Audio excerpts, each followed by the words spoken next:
সাহেবগঞ্জ বাজারের চুরি কাণ্ডর ঘটনা। ভিডিওটা দেখুন সম্পূর্ণটা। এই মানুষটার নাম হচ্ছে সাবেদ আলী। ধুপগুড়ি জেলার সাহেবগঞ্জ বাজার থেকে ওনার ঝালাইয়ের দোকান থেকে কিছু মালামাল চুরি হয়ে গিয়েছে।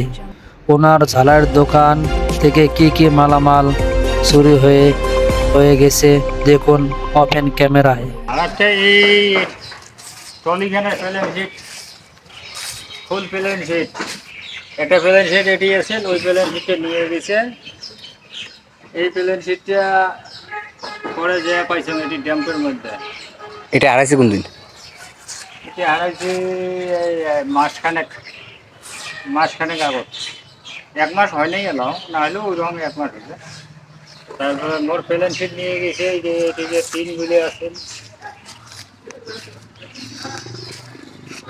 এই এটি কোনো টিন আছে শিলের তলত, এগুলো নিয়ে গেছে।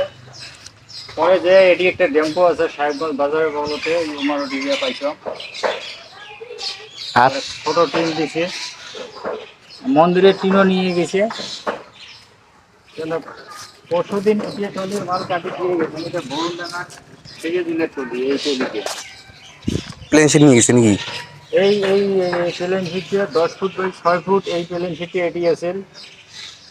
বড়মানা চোখত অসুবিধা হওয়ার জন্য আমি আসব না। এই প্লেন শিটে কালকে নিয়ে গেছে। এটা রাইতটা শিয়ে লেগে পাও খাওয়া মানুষ বলে নিয়ে গেলে নিশে এর আগত যেলে নিয়ে গেছে, ওইলে ওই নিশে খাওয়া বস্তু। এই টলিটা বরুণডাঙ্গার টলি আছে, একটা একটা করে 3টে টলি পড়ি আছে। ওটি একটা টলি, এটি একটা টলি, এটি একটা টলি। গেটের ছোট সাহেবগঞ্জ বাজারের মধ্যে এগুলি নিয়ে যায়। এখন এগুলি নিয়ে গেলে তো আর ধরবেন না, পাইলে কি করবেন? ফার্স্টেরটা তো ধরা পাইছিলাম, কিন্তু কেস করবে কইছে, সঙ্গে কেস করবে কইছে, আমি করম নাই। এবার চোর বোধহয় শিক্ষি হবে, এবার দেখুন না চোর আর শিক্ষি হয় নাই। তোর আবার এগুলো নিয়ে গেলাম ওই মানুষকে টলি এলাক যে মুই বুঝ দিম, কীভাবে বুঝদিম?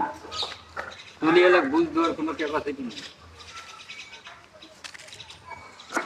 এই মন্দিরেরও টিন নিয়ে গেছে, মন্দিরের টিন এখানে ঘুরে দিয়ে গেছে। ওই ওটা মন্দির নাই না, চোর করে নিয়ে যায় এগুলো বস্তু, চোর করে নিয়ে যায় এগুলো। ড্যাম্পের মধ্যে কালকে বালাজন ড্যাম্পের মধ্যে খোঁজাখুঁজি করলাম, মানুষ লাগে দেওয়া আছে। যদি বস্তু জ্ঞান পায় 10,000 টাকা তার পুরস্কার দিন, এই প্লেন ফিট খান যদি দেয়।